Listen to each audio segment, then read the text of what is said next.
Hi everybody, Sandra here, and you might be wondering why I have a tape holder in front of me. Well, two pieces of a tape holder. And the reason is because I am going to airbrush it. It's black, it's boring, and I got some really nice whizzy paints and I decided to have some fun. So I've already done the inside part of my tape holder, and you probably can't see too much on camera because this is pretty subtle, but it's been done with some paints by Vallejo, and they are paints that change colour according to the angle of the light that hits it. The reason I'm making this video is because I made a video previously on some of their paints. But I had two things. Sorry, I'm shaking the bottle. The first thing was that I didn't use my airbrush when I last tried them out.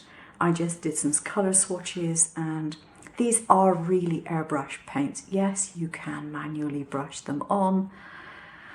And I dare say if you do tiny little miniatures, that might be your thing. It's not really mine. The second reason is because when I made this previous video, I put it up and I thought no more of it, and it got to about 76 views. Not very many. I mean, it wasn't horrendously popular.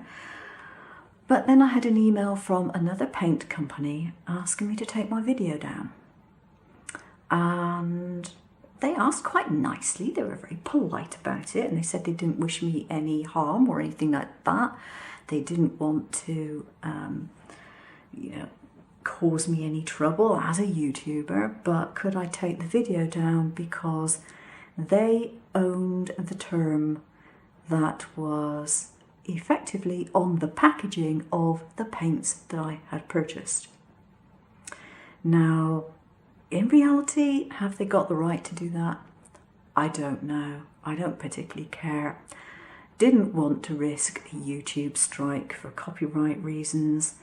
The video hadn't had that many views, so I thought, right, okay, I'll just make it private.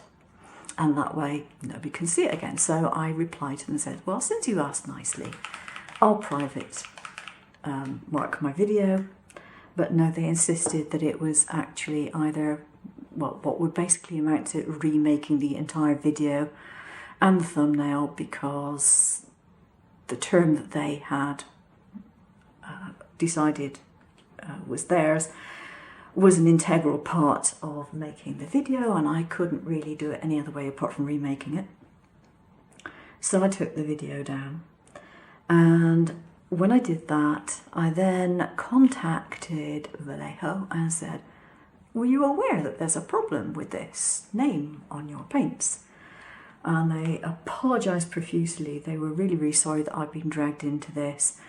What it sounds like is that basically they had already designed their paints, got them ready to go, given them the name and released them, and pretty much at the same time the other company got the trademark for that particular listing of wording, and yeah, basically bit of a problem.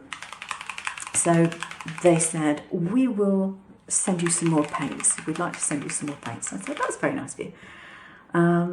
They didn't ask me to make a video. I decided I would make a video because they have been good enough to replace the paints, and yeah, I make videos, so why not? So I didn't purchase these that I've got. I purchased the original set that I made the video of originally, but they have given me a whole new load of paint. So I have all the colours in this particular system, which are now called the shifters. And we have Galaxy Dust set, we have Magic Dust set, and we have the Space Dust set. I've chosen 3 colours out of these, and I'm going to spray them on here so you can see something about the effect that you get. So I went over this with about 3 coats, I'm guessing, and it looks pretty good.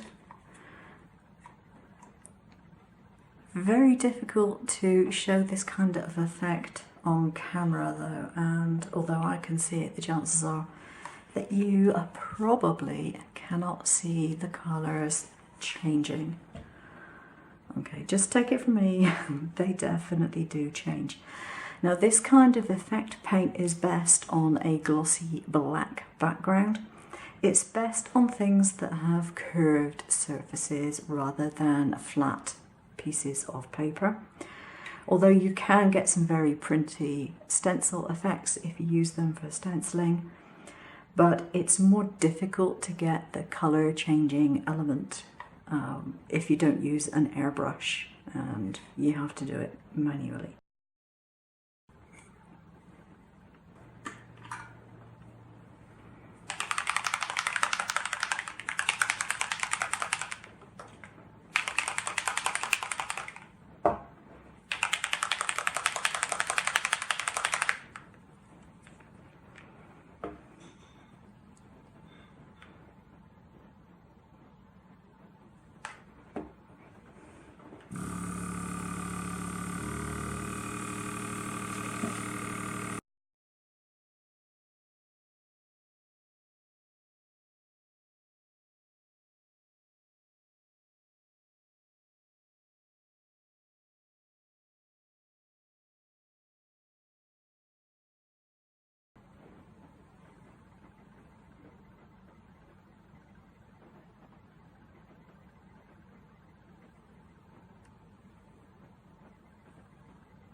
So there we go. If you feel like giving that type of paint effect a go, then I can definitely tell you that these go through the airbrush really well. Didn't dilute the paints at all, didn't get any tip dry.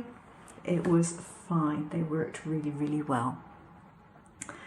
So I think that is about it, and I will look forward to seeing you again sometime. Take care.